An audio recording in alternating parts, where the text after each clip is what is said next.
Hello, my name is Kay Meyer. I like reading and writing all things spooky, and welcome to my 2025 reading wrap-up. I'm excited to get into this because this will be my first time posting like a full-length one on YouTube. I have done a couple in the past on TikTok, but this will be a little more in-depth. I want to start with my storygraph stats. So in 2025, I read a total of 65 books. Woo, yay! No matter how many books you read or didn't read, you do you. Don't let anybody tell you that the amount of books you read is not good enough or too much. People need to mind their own business. For 2025, I didn't really set a total amount of books I wanted to read. The year before, in 2024, I had made 100 books my goal, and honestly, that was a little bit of a stretch. So I kind of got rid of that goal for 2025. But I still read 65, which is a good number. According to Storygraph, my top 3 moods of books I like to read are dark, mysterious, and emotional. Yes, I would agree. As someone who likes to read a lot of horror and like kind of thrillers, romance, fantasy, I like a lot of different genres. I kind of focus more on spooky stuff online, but yeah, I'd say these vibes definitely fit. I'd say this is accurate. One of the options I like about Storygraph is you can make a tag that you can track all year long. So I made a tag for how many library books that I read. And just in the regular options on Storygraph, you can keep track of the books you've owned that you read. But out of the 65 books I read, there was a handful of books I forgot to tag. I actually read 48 books from the library and 17 books that I owned. So yeah, I love my library. Coming up in 2026, I would like to read more of these books I have on this shelf. Is my like physical TBR that I own, except these right here I'll be talking about in this wrap-up. One of the other things I like that Storygraph tracks is the format of the books you read. And so you can see here, mine is kind of an even split between ebooks, audio, and print books. Probably because I usually read one of each all at the same time. I don't know. I really like books, guys. Storygraph also tracks the top genres you read. I don't quite agree with what they came up with for me, so I'm going to break that down a little bit differently later. Overall, though, Storygraph said that I read 25 different genres, which is a lot. I mean, I know I read a lot of different stuff, but I would find it hard to name 25 genres just off the top of my head right now, so kind of cool. All right, and now on to my 2025 favorite books I read. Real quickly, before we get into the fiction, I want to talk about 2 different nonfiction books. Overall, I only read 8 nonfiction books throughout 2025, and these were the 2 that stood out the most. The first nonfiction book I want to talk about is Crow Moon by Lucy H. Pearce. I had a really fun experience getting and reading this book. I pre-ordered it through the small publishing company that Lucy runs called Womancraft Publishing. I highly suggest you check them out. They are based in Ireland, and they sign like all their books, and it even came with a fun bookmark. And since I had pre-ordered it, it also came with this art print I actually have right here from this book. So this is a collection of drawings that Lucy did and submissions from other people as well of poems, kind of memoir-ish little stories, and then also like fictional short stories. This is just really interesting. I honestly find it kind of hard to describe, but definitely give it a try.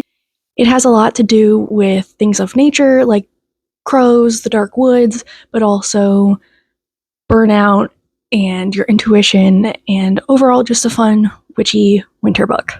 The second nonfiction book I'd like to shout out is Restaurant Kid by Rachel Phan. I read this in May to go along with Cindy's Asian Readathon. This is a memoir about Rachel's life growing up as a restaurant kid. Her parents owned a Chinese restaurant in Canada, and she talks about what that was like in her small town, and also deep dives into the history of family trauma and intergenerational things like that are passed down. And it's not all sad. She does talk about healing generational relationships, and it kind of goes from a rocky place when she was a kid to a better understanding of what her parents have gone through, and a better understanding her parents have of her and her brother in more current day. All right, now from here on out, it's going to be all fiction. The best series I read in 2025 is hands down the Dread Nation series by Justina Ireland.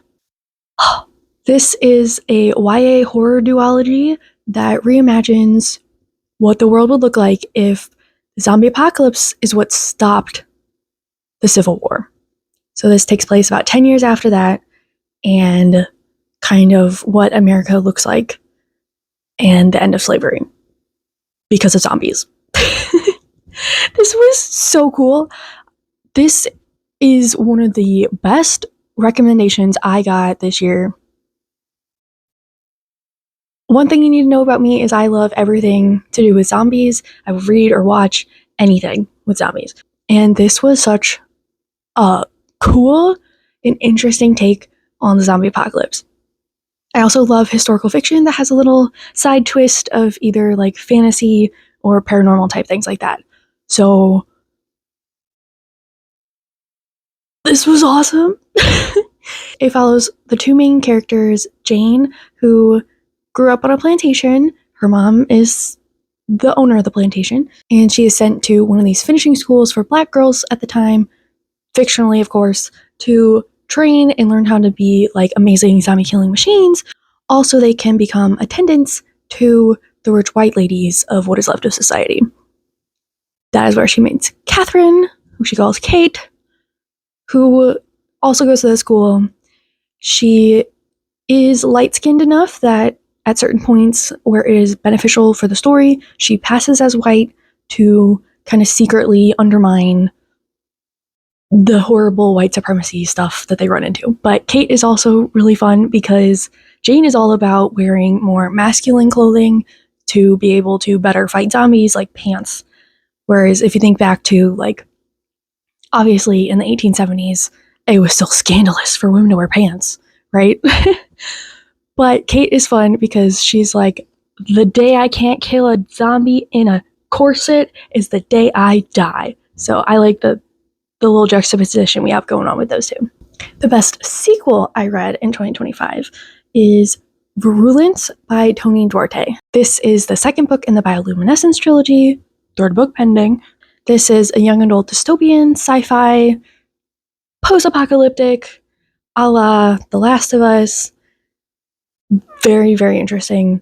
Also, if you like The Walking Dead, I think you would like this as well. There are not zombies involved, but the way Toni writes little insular societies and cults that pop up in the apocalypse reminds me of The Walking Dead. And please read this series. All right, so my new favorite author that I found in 2025 has to be Tiffany D. Jackson. I started with reading her Carrie retelling called The Weight of Blood. This was mind-blowing, okay? As someone who did a whole project in college on different adaptations and iterations of Carrie, I wish I could have included this in my project back then, because this, again, such a unique take, and I highly, highly recommend reading it. I also borrowed her book White Smoke from the library, and as soon as I was done with it, I immediately purchased my own copy, because this, I think, is the blueprint of what YA horror should be. I was honestly very shook at the ending. I had so much fun reading this. I really, really like her writing style. And I mean, this is her first horror book, I believe. And it's blurbed on the front by R.L. Stine. You can't get much cooler than that. White Smoke is really fun because you think the horror element is going to be one thing, and then Tiffany completely turns it on its head, and I was just left sitting there like, oh my god, what did I just read? Did I read what I think I just read? What she just wrote? Like, seriously, highly, highly couldn't recommend this more. And then I also read one more Tiffany D. Jackson book, which completely solidified her as a new favorite author. I really want to go out and read the rest of her books. And that was her book, Monday's Not Coming. This book made me cry. It's kind of hard to say whether it's middle grade or young adult. Because of the content, I want to put it in young adult. But there are some sections that seem like the main character is younger, but that is part of a thing in the story. It's a contemporary mystery that highlights the emotional and psychological aspects of our main character. I don't want to talk too much about the plot because I think you should just go into it. Definitely check content warnings though. This deals with some very heavy stuff, but I still think it is very good. I don't think schools would allow people to read this like for class, but I think that is a mistake. I think this would be very interesting to talk to maybe like sophomores or juniors in high school with. So yeah, Tiffany D. Jackson, couldn't recommend her more. One last best of before I get to my top genre breakdown. I only read one graphic novel this year. I know, shame on me, but I had to put it in here as its own best graphic novel category because it was so good. And that is Brooms by Jasmine Walls as the author, and Teo Duvall is the illustrator. This is YA historical fantasy, takes place in like 1930s Mississippi. Just so cool. You have like illegal broom racing witches, certain magic being illegal for certain people, and an all-around very diverse group of characters. One thing that I thought was super cool is one of the main characters is deaf, so they show sign language in the graphic novel. Blew my mind. Didn't even know that was an option. Should have thought of it. Should have realized that was an option sooner, right? But when you read the little like author's notes, they actually talk about how they studied and looked into being able to illustrate a form of sign language that was time and like culturally specific to that character, because there were some, I believe, Choctaw and Black characters and like mixed, and it was just very, very cool to see, and really a smart move on the author and illustrator's part to do that versus just like standard ASL now, you know? Let me take a drink. I got my cute little main character energy cup that I got from Five Below. Alright, so now let's get into my top genres. So storygraph called YA a genre. I'm getting rid of that. That's the audience category. If I tried to break down my favorite YA books I read this year, that would be super hard. And also, storygraph doesn't count adult books the same way. So we're taking that out and we're going down and calling horror my top genre. Now I have some YA and adult recommendations in that section. The first young adult horror book I want to talk about is They Bloom at Night. This book came out in 2025. It was one of my highly anticipated books this year, and it does not disappoint. This is by the same author who wrote She Is a Haunting and They Bloom at Night. If you like She Is a Haunting, you will really love They Bloom at Night. I believe this is even better. And I really loved She Is a Haunting. As far as the like horror tropes go, it has swamp and like ocean themed horror with mutations and natural and supernatural predation. Just to give you a little taste. It also reminded me of Streisand. They Bloom at Night also reminded me of season 3 of Stranger Things with the Mind Flayer's goop monster kind of thing. Ugh. Alright, the second YA horror recommendation I have for you is The Dark We Know by Wen-Yi. This is another book I cried to, and I've noticed as I've gotten older that I cry more at books, which I feel like is a good thing, because for a long time, like when I was a teenager, I just like didn't cry at all, and I feel like I am more healthily processing my emotions at this stage, and this one just really, really hit me. It got me, guys. It talks about the aftermath of a dissolution of a found family, which is just so heartbreaking, especially because the found family dissolved because a bunch of them passed away in mysterious circumstances. One of the things that was really cool about this book is the main character has some intuitive abilities where she starts sketching the deaths of people in her town. So again, definitely check content warnings for this. There are a lot of hidden secrets in her town history and within her little friend group. And the thing that is the big bad monster horror of this book, I think, is very unique and just super interesting.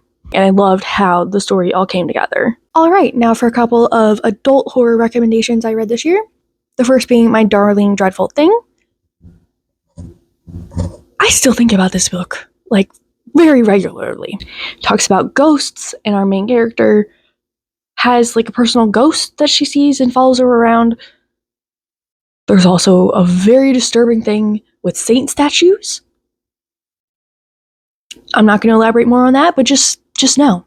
The statues freak me out in this book. It's also fun because the people are what's haunted, not necessarily a place in this. And there is a very dilapidated house that we spend a majority of the book in. Very Crimson Peak vibes. And then secondly, we have A House with Good Bones by T. Kingfisher. T. Kingfisher. Also another really great author that I read this year. Didn't find them as a new author this year, but read more of her books, so also recommend her. A House with Good Bones is honestly pretty funny, and it's like a Southern Gothic garden horror vibes, and kind of dabbles in spiritualism gone wrong. Pay attention to the roses, is all I will say. For the second genre, the storygraph said LGBTQ+, and I find that, I mean, I know it's a genre, but I didn't really want to talk about that in regards to favorites because I wrote this down, but I read books with queer characters that were horror, romance, short stories, dystopian, and classics retellings. That's a lot of different things. So just know that I read a lot of books this year with queer characters, and I support all that stuff. So we're going to move on. Also, now that I think about it, like, a good number of the books I recommended to you already have queer main characters, so I'm not going to mention it for every book. And I don't think you need, like, a warning that the characters are queer, like some annoying people do. So my third top genre this year was fantasy. I have a young adult and an adult recommendation for you. So Holly Black is a very popular author who her fans lovingly call her the Queen of Fairy because she writes so many goddamn fairy books. I'm talking middle grade, young adult, and adult, which honestly I can only aspire. Very cool. She has a trilogy. The first book is called The Cruel Prince. You may have heard about this one on TikTok. Some people call it romantasy. It is not really. It's more political fantasy with a side of romance. But that's my own personal issue with book talk about that. Very good series. What I'm going to recommend to you today is a spin-off of those books called the Stolen Heir duology. Our two main characters in this series are side characters that we only hear a little bit about from the main series. If you want to read them all, go ahead. That's what I did. But I think Holly explains the world of Elfhame enough in this duology that you can just read these two. A discarded fairy princess named Seren. She's kind of just roughing it in the woods in the human world and spying on her old human family because she was given to them as like a changeling, but cruelly taken away and forced to live with her very mean and cruel fairy family.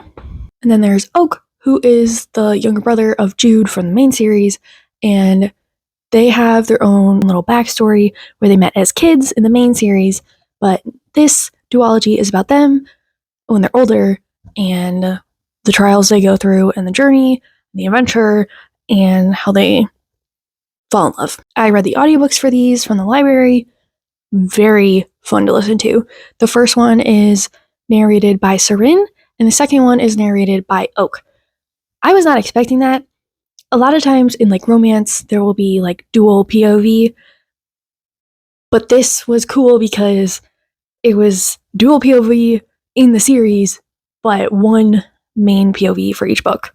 My adult fantasy recommendation, I am sorry to tell you, is not out yet, but it will be very shortly. Light Guard by Haley Turner comes out in March. I am an ARC reader for Haley and usually on her street team, and I was very lucky to be able to get added onto her beta readers list, so I got to beta read Light Guard back in September. Oh my gosh, guys. In general, I have noticed for me that I personally prefer romantasy adult books over young adult. No offense to the young adult romantasy, I like the adult ones better right now. That's what I've been vibing with. And I love Haley's writing and the way she built her characters and the world. Light Guard is super fun because one of the main tropes is she's the bodyguard, he's the prince. They're both grumpy. There's no grumpy ex sunshine in this. It is grumpy, and I'm here for that. There is honestly very well done OCD representation, which this was my first time reading that kind of rep in a fantasy context. And let me just say, woo, Haley knocked it out of the park. This follows our main girl, Corinne, who is a light magic wielder. She is a light guard, hence the title. And light guards are basically a religious magical order that protect different parts of the little fantasy country. And she gets assigned to protect little Mr. Prince Ariel, who is definitely a thorn in her side. But she'll come around to him. She'll come around. And he's got secrets of his own, and she will realize that he's not actually an asshole. He just kind of hates his life right now. I mean, come on. Don't we all? Didn't we all in 2025? Be so for real. Alright, so the fourth genre I've read the most is thrillers. Woo! I honestly didn't think I read that many, but I guess I did. And then when I looked at it, I was like, a lot of these I would have considered horror, but whatever. It's fine. The first is What Lies in the Woods by Kate Alice Marshall. So this author also has a middle grade series that I read, and I read that before this, and it was really interesting to see how she was at writing in this one, like a friendship group that they've been friends since they were kids, but what is it like now and after some traumatic stuff has happened to them. And I'm happy to say her skill in writing a good friend group just got even better in this adult book. Got lifelong friendships, deep hidden secrets, memories of childhood, and certain events that happened that might not actually be what happened. A serial killer, who might not be a serial killer, but definitely still is a serial killer. And what drew me into this book was just this little blurb on the front that says they were 11 when they sent a killer to prison. They were heroes, but they were liars. Mic drop of the book. The other adult thriller I recommend is Bright Young Women by Jessica Knoll. Got the audiobook from the library this year. If you like true crime podcasts about serial killers, please read this instead, or in addition to. The title comes from something that the real life judge in the case of prosecuting Ted Bundy called him a bright young man. Ew. So this kind of takes that and flips this on its head. This is a book about a serial killer told entirely from the perspective of the victims who survived, the ones who didn't, and just all the women involved with taking this horrible guy down. It's inspired by a bunch of real life serial killers from the 70s. This takes place in the 70s, and just this perspective and flipping the way these stories are usually told was very interesting and entirely feminist, and definitely give it a try. My last most common genre I read was contemporary. Yay, real life. I was honestly surprised to find this on my list of top genres, but it kind of covers two types of books that I read in 2025. The first is romance, contemporary romance, and then what I would call more teen emotional books, where there may or may not be a romance, but the highlight of it is the teen's mental health and their emotional journey that they go on. And I'll be honest, I read quite a bit of romance books, young adult and adult, this year that just weren't hitting it for me. So I don't really have one that I really want to recommend as this was the best kind of thing. So we're going to skip that and go straight to the teen emotional kind of journey one. And that is going to be Turtles All the Way Down by John Green. I know I'm a bit late to the party on this one. John Green has OCD. This was his first book where a main character has OCD. And I have to say, there is a missing persons case in this that I honestly forgot about while reading it. And it's kind of like thrown in there as just one of those, quirky John Green things. If you read any of his other books or seen the adaptations, you know what I'm talking about. When the book is mainly about this girl, her living and struggling with OCD, along with navigating family relationships, her friendships, and like having her first boyfriend, dealing with the death of her dad, all sorts of emotional and relational type things. I also think this one had really well done OCD rep, and I really appreciated this book. This was the first book I read after reading one that really put a bad taste in my mouth about kind of OCD and young adult mental health representation in general. So this was really refreshing and nice to see. And I also hadn't read a John Green book in a really long time, probably since I was a teenager, so it was a little bit fun nostalgia that way too. All right, enough about genres. Little throwback to my mid-year reading check-in. I wanted to include a little segment in this video talking about 3 of the books I had said that I wanted to read in the second half of 2025, and I did complete that. I think this is the first year I actually did that, so yay me. And I can honestly recommend all 3 to you because they were good. They held up to expectations, which doesn't happen a lot. The first being a YA fantasy sequel that is A Steeping of Blood by Hafsa Fazal. If you like Leigh Bardugo's Six of Crows series, I seriously recommend this duology. It follows like a rebel crime group, is a little bit more romantic, and if you replace like the magic of the Grishaverse with vampires, you get A Steeping of Blood. That's just what you get, and I mean that as a compliment. So I did not see any specific spoilers, but I had seen that people were upset about the ending of the second book, which is the final book, and so I was really nervous for my favorite main characters. And I'll say I think it turned out all right. I really liked how she took the ending. I was surprised by some of the things that happened, but I think she wrapped it up really well. The second book I wanted to read before the end of 2025 is A Disappearance of Vanessa Shaw by Sarah Cannon. This is a YA paranormal thriller, which is a bit different from the other books Sarah has written. This is the first I've ever read by her, but she kind of sticks more to paranormal romance. So this was like an interesting break for her, and I started following her like writing journey on YouTube while she was writing this, and I can say I'm definitely a big fan now. I mean, I just like her as a person and like a YouTuber, but now I can say I'm definitely a fan of her writing. She also had a book cover contest for it that she let her followers vote on, and I can say this is the one I voted for, so that's exciting too. Basically, Vanessa Shaw disappeared last summer, and no one knows what happened to her, but she is assumed to have passed away. The friend group gets together again for a big whole end of summer in remembrance of Vanessa. Sleepover party in their cabin in the woods by the river. That's not the perfect recipe for disaster and finding out who killed her, but our main girl Lorelai, she can see ghosts, and honestly there's been some really weird things happening that she can't explain since Vanessa disappeared. The last book that I had said that I have to read before the end of 2025 is Don't Let the Forest In by C.G. Drews.